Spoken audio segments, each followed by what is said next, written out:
जय श्री राम मित्रों, क्या आपने कभी इस बारे में सोचा है कि हम लोग कहाँ से आए हैं, मृत्यु के बाद कहाँ जाएंगे, हमारा जन्म क्यों हुआ है, हमारा जन्म का उद्देश्य क्या है। आपको तो इस बारे में जरूर सोचना चाहिए। आपको इसके बारे में अवश्य पता होना ही चाहिए। सबसे पहले तो हम लोगों को यह जानना होगा कि हम शरीर नहीं आत्मा हैं। हम वो आत्मा हैं जो अविनाशी है, जिसको ना कोई अग्नि जला सकती है और ना कोई शस्त्र काट सकती है। इस आत्मा का कभी विनाश नहीं होता, ये अमर है। सबसे पहले हमें अपने बारे में जानने से पहले भगवान के बारे में जानना होगा। भगवान को बिना जाने हम लोग खुद को नहीं जान सकते, क्योंकि हम लोग भगवान के ही अंश हैं और भगवान से ही उत्पन्न हुए हैं। सृष्टि रचना के पूर्व समस्त आत्माओं के आत्मा पूर्ण परमात्मा ही थे। ना दृष्टा था ना दृश्य।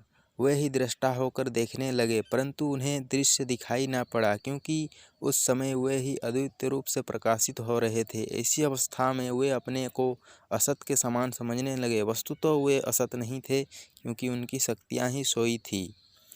यह दृष्टा और दृश्य का अनुसंधान करने वाली शक्ति ही माया है। माया के द्वारा ही भगवान ने इस विश्व का निर्माण किया है। केवल जीव ही भगवान से उत्पन्न हुए हैं।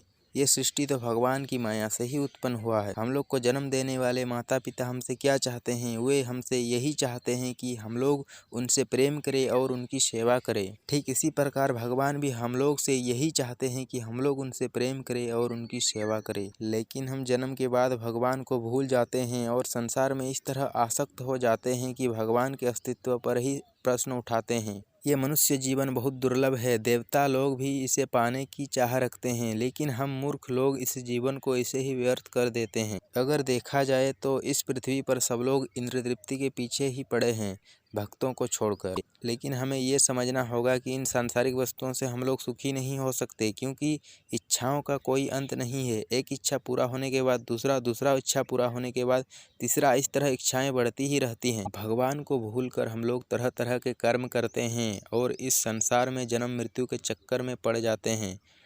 84 लाख योनियाँ होती हैं। हम लोगों को अपने अपने कर्मों के अनुसार ही इन योनियों में जन्म मिलता रहता है और इसी तरह हम भगवान के पास कभी नहीं जा पाते। इस जन्म मृत्यु के चक्कर से छूटने का केवल एक ही तरीका है, भगवान से प्रेम और भक्ति।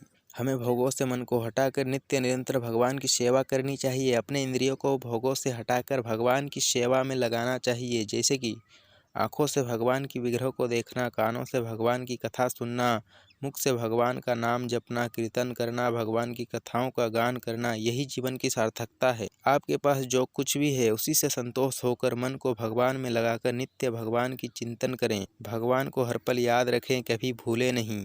भगवान की भक्ति में ही परमानंद है, इसके सिवा और किसी में आनंद नहीं है।